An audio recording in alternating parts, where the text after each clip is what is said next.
Assalamualaikum, saya Akif dari TV PSS Lestari Penasiam.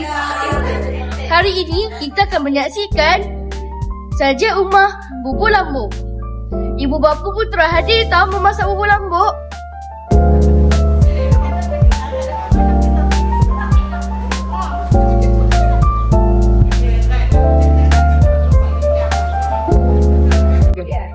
Seperti yang di belakang saya, guru-guru dan juga AJG sedang sibuk untuk menyediakan bahan untuk bubur lambuk. Ya. Hai, kami chef-chef untuk hari ini. Dan ini kedua chef kami. Wow.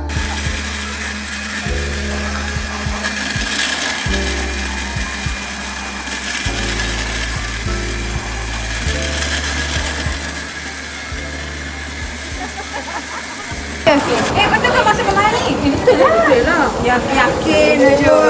Betul. Yakin boleh?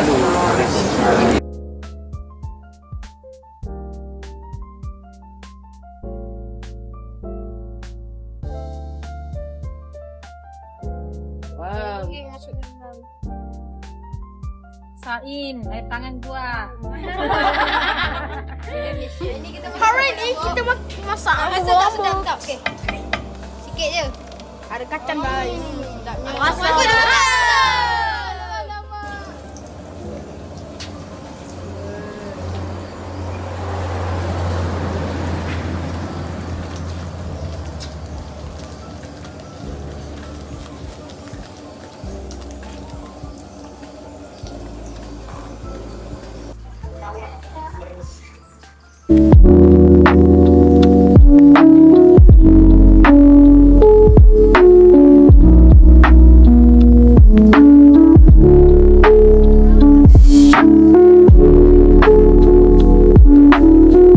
Masukkan air bersama kecap mak.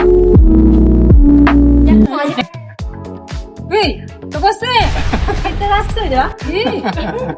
Boleh lah. Itu hadis di bawah.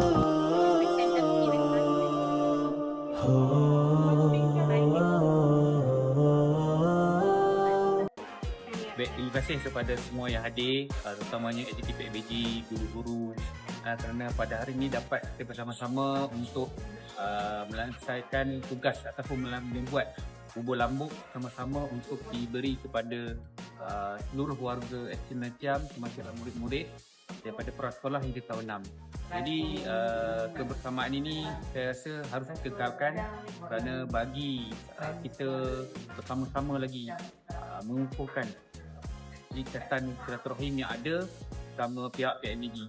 Jadi akhir kata saya ucapkan terima kasih sekali lagi kerana dapat membantu pihak sekolah. Sekian, terima kasih.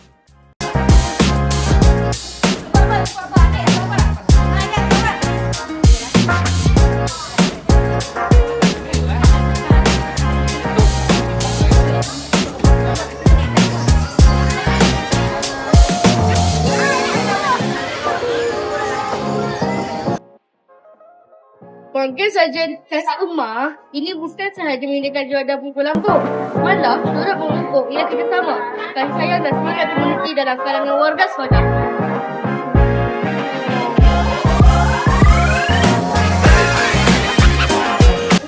Program seperti ini akan dapat diteruskan pada masa yang akan datang.